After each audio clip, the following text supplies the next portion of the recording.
शोहरत कमाली करामत कर, फेसबुक पर सबसे बात कर। गौवा में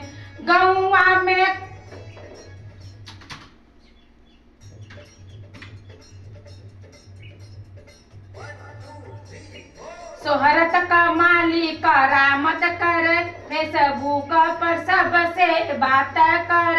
गौवा में लगा था।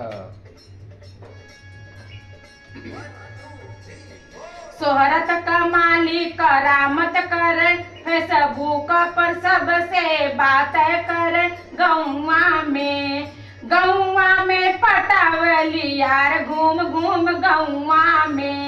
गौवा में पटावली यार घूम घूम। गौवा में